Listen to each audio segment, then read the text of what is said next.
Good morning, FCC kids. It's a brand new month and we have a new virtue. This month, we're talking about commitment. Commitment is making a plan and putting it into practice. We've got a great story ahead, but first, let's stand and worship together.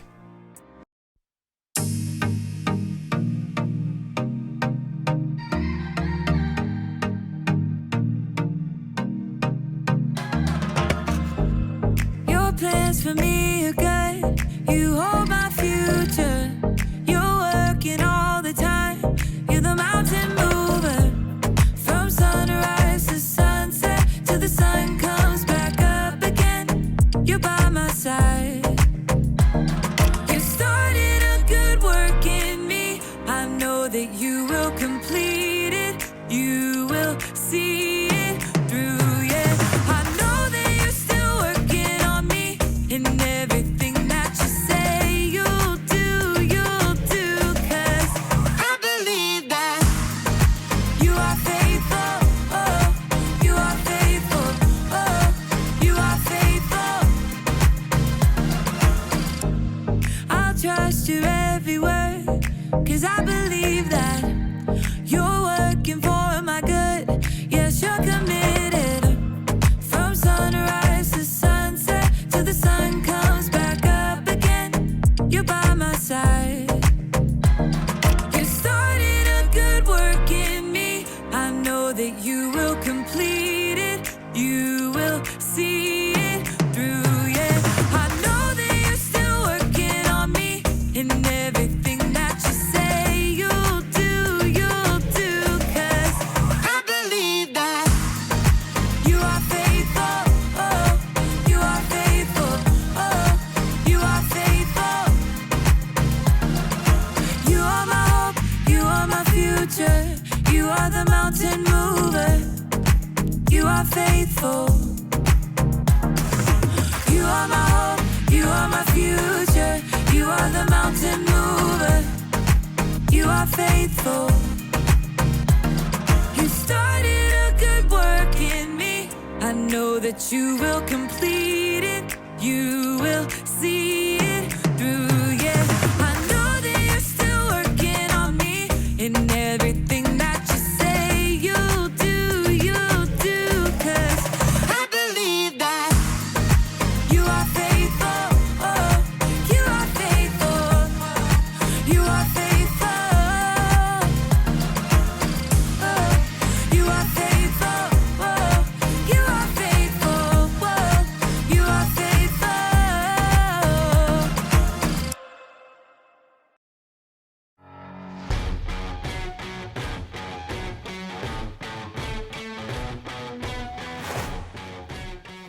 Hey everybody!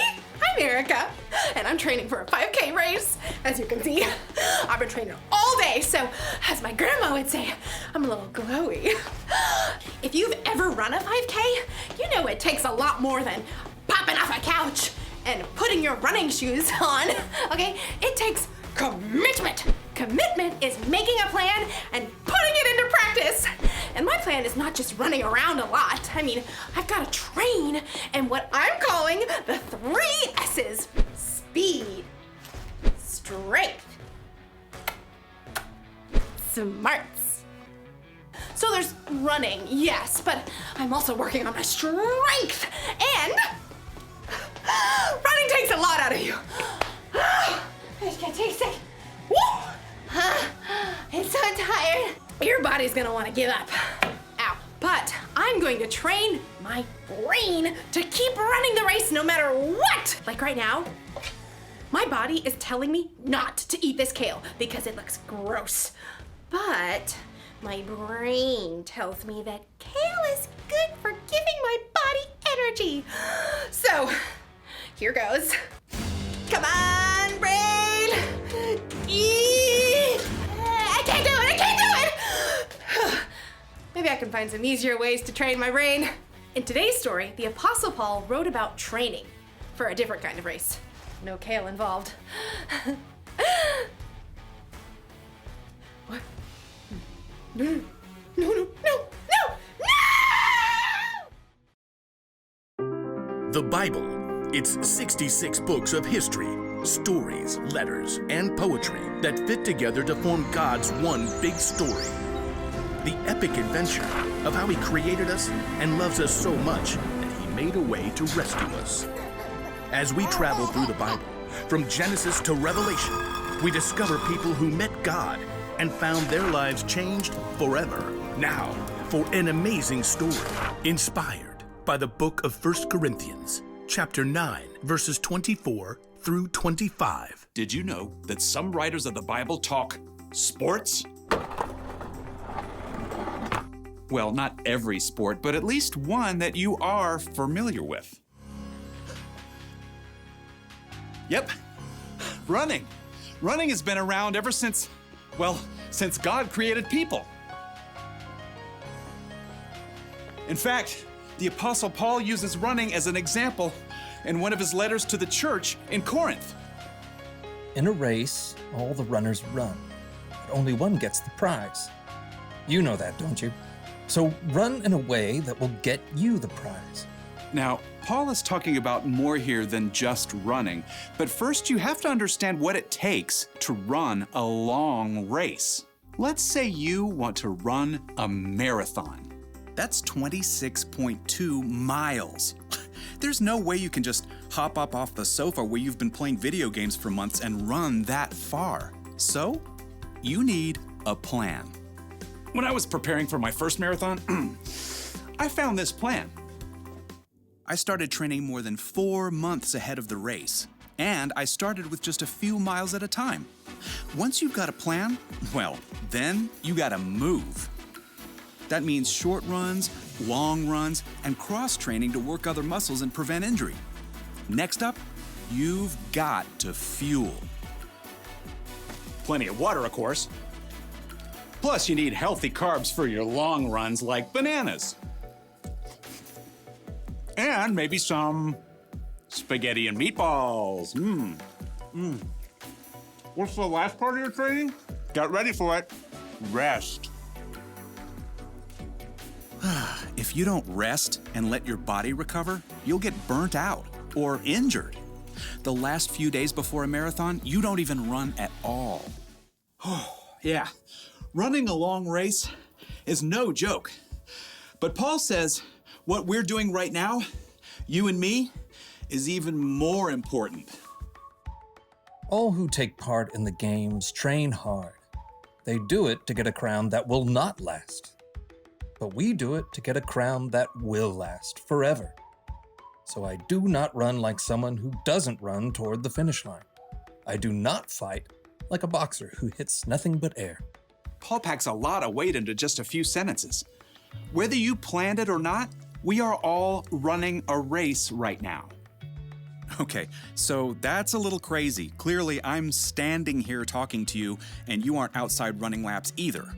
But Paul is talking about a way of life, a journey. We're all focused on the finish line, life forever with Jesus, but in the meantime, every step along the way is important as we live out what matters most.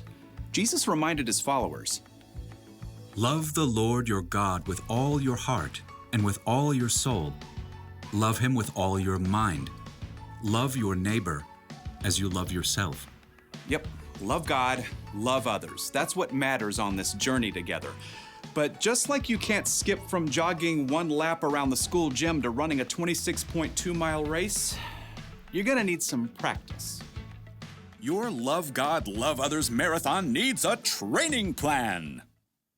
Now, none of us have it all figured out, but here are 4 important things to start with. In fact, you may already be doing some of them. First point, hear.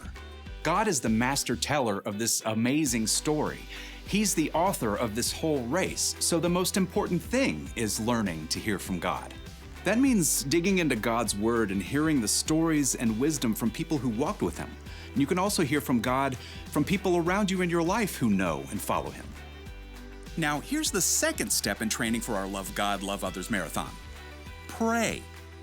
Okay, when you hear pray, you might think, In nomine Patris et Filii et Spiritus Sancti.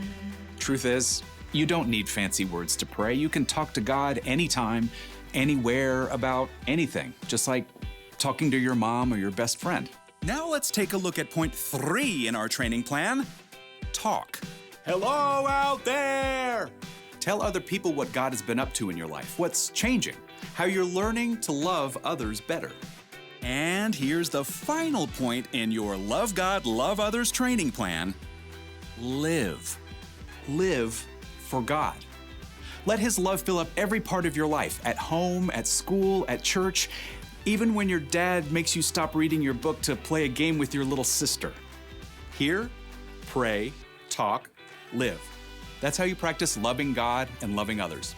As Paul wrote, So run in a way that will get you the prize. We do it to get a crown that will last forever. and when you do, you will live out Paul's wisdom to the Corinthians and win the race.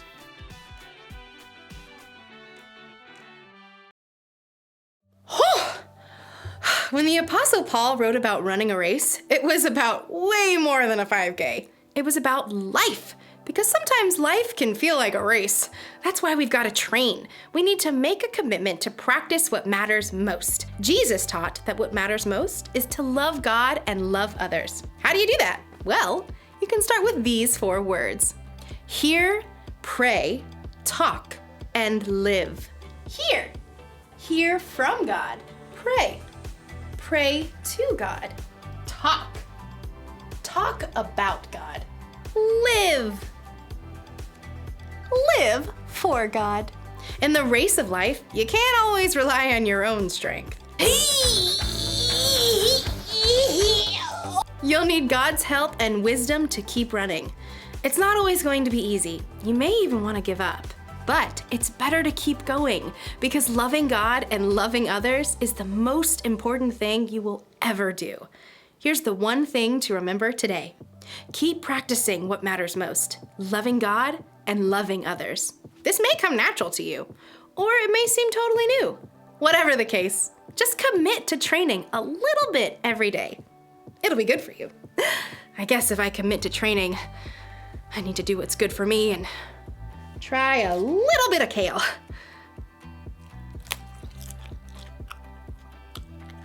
Hey, that's not bad.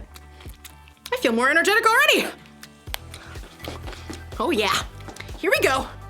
I'm ready, and I'm a fan of kale. Bye.